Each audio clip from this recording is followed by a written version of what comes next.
Focus 27 is an edge of human thought capacity. It's also known as the Park and Summerland. Summerland is a pinnacle of human spiritual achievement in the afterlife. This is as beyond this, you dissolve the astral body and go beyond human thought forms. You are no longer bonded to human thought and surpass into energy systems beyond human comprehension. Focus 28 is an astral bridge zone buffer area. It's beyond space and time and human thought. Here you experience things far beyond human thought. After Focus 28, you go into the 5th dimension. As the experiments mentioned in this video were carried out in the 4th dimension, we will only look at the focus levels just mentioned. Now I've explained the levels of the 3rd and 4th dimension, you can get a better understanding of the experiments which are carried out. The experiments carried out by the CIA took place mainly at Focus 15, but also at the other levels.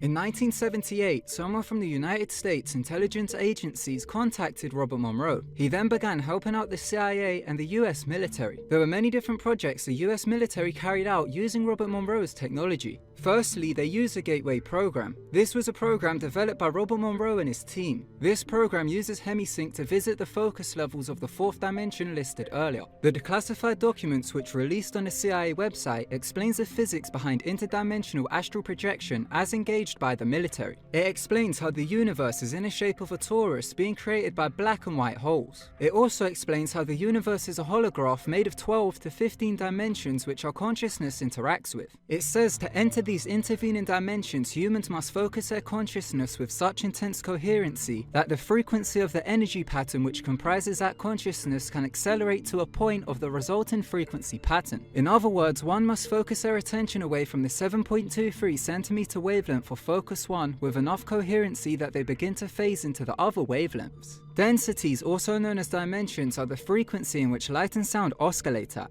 The higher the density, the higher the oscillation. Frequencies are a number of grouped vibrations. Everything is light and sound in a sine wave signature pattern. The combination of both the pattern of oscillation, which is expansion, and vibration, which is contraction, the speed of this is what determines the frequency rate of all energy and things. This determines the physicality of a density or how dense the wavelength of a dimension is, hence why they're called densities. Increasing in the dimensional levels, the wavelength gets shorter and shorter with higher and higher energy, less and less dense. Decreasing in dimensional levels, the wavelength gets longer and longer with lower and lower energy, more and more dense. Our 3rd dimension is made up of 12 minor and 12 major overtones with our current existence of the 7.23 centimeter wavelength being located on the 9th. The next octave of the 3rd dimensional existence, which exists on an alternate, less dense reality, exists on the 10th with a wavelength of 3.61 centimeters. We are focused into the 7.23 centimeter wavelength of the 9th octave wavelength frequency pattern with intense coherency, giving us our experience of waking life known as Focus 1. In the Gateway process document, the findings within the different dimensions were not explained. It only gave the backdrop into how they actually entered the other dimensions and described how they operate. A different project described the findings. In 1995, Project Stargate was declassified. This was a secret US Army unit established in 1978. The project used the gateway techniques to explore the other dimensions to see what they could find. For this project, they used the out-of-body techniques to travel to focus level 15, which is no-time consciousness, where you experience remote viewing, being able to witness any event past, present, and future. In a document titled Mars Exploration, May 22, 1984, a man by the name of Joseph McMoneagle, under the guidance of Robert Monroe, traveled to Focus 15. Robert Monroe gave Joseph McMoneagle coordinates on Mars and told him to observe a time of 1 million years ago. He observed tall, thin, humanoid beings who inhabited Mars about 1 million years ago. He found evidence of giant structures and pyramids on the surface and underneath in caverns. He described machines on the surface and underneath. He said the humanoids were trying to survive, searching for a new home. More visitations were carried out at Focus 15. In November 1986, a remote viewing subject was sent to Saturn's moon Titan and reported seeing a base on Titan's surface. Entering the base, the remote viewer found to her astonishment that all the operators were identical to human beings. She observed 2 young, healthy human males working at a control panel supervised by an attractive female. The time of the observation was not given within the document. These were just some of the findings at Focus 15. We will now take a look at some of the findings at the other focus levels. Fiona Barnett claimed to be an experiment subject of the Gateway process. However, she has never been included in the official declassified documents. She claimed during the astral projection she oscillated between two dimensions where she was guided to visit the hellish realms. These hellish realms are located in the lower areas of the fourth dimension. As the fourth dimension is the emotional realm where thought becomes creation, that means a place exists for everyone of their personal heaven, hell, and so on. There will be a personal hell for everyone if they choose to focus there, depending on how they feel after death. Remember, this is only the fourth dimension, the place of human thought forms. So each personal hell is made up of everyone's worst nightmares, or even simpler, people's destructive cycles they are bonded to during waking life.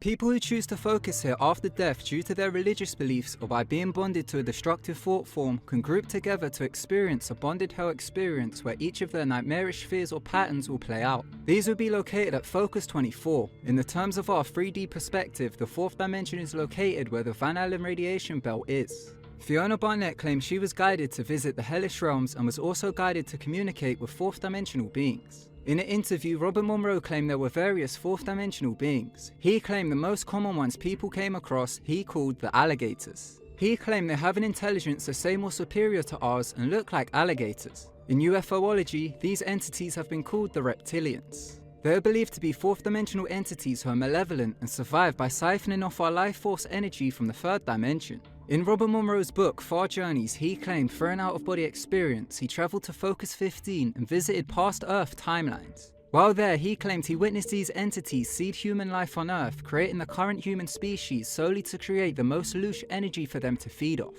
The entities have been termed as the collectors. Other than these entities, in his book Far Journeys, during the 8th chapter, he described in the lower parts of the 4th dimension, but not within the belief system territories, he came across the terror of demons, or demon-like beings that were trying to attack his astral body.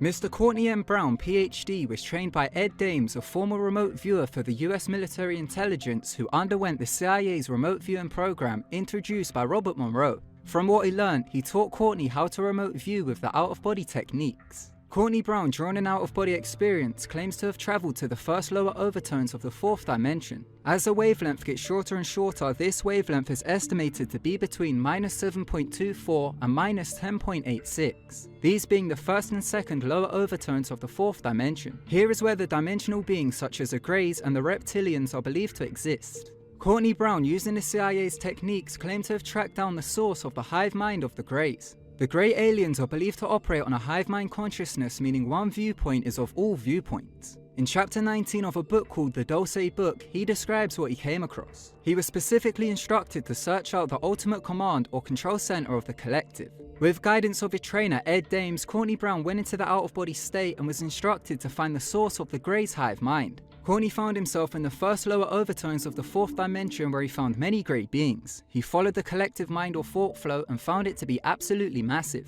He found what he called a center or a heartbeat of the massive collective thought flow. He claimed there was a steady stream of information flowing from it being passed to all the other Greys. He noticed at one point an unusual subspace interdimensional being seemed to be directing the activities of the Greys he was observing. He said he discovered that the bodies of the Greys themselves were incarnated by such subspace beings which apparently entered the Greys' embryonic bodies and then used them as vessels to manipulate physical reality. Courtney Brown was then instructed to locate other beings who apparently controlled the Grey Collective from a subspace dimension or astral level. He found himself in an area where several of these subspace or paraphysical entities were located. As he continued towards this center, the number of subspace or non-corporeal beings increased until he came to a place of much activity. There was a large number of entities in this area. He came to what he sensed was the central governing center of the subspace beings' activity, and in the center of this was another area where he counted a council of 10 very high-level subspace or paraphysical entities congregated. These were apparently the governing principalities who were engaged in running the whole operation. This was where the information was coming from, which was in control of the Grey Hive Mind Collective. Courtney then came across what he perceived as the supreme leader of the Council of 10. At this point, Courtney came back to in his body. He described to his trainer that the leader was a being which he perceived as being full of darkness.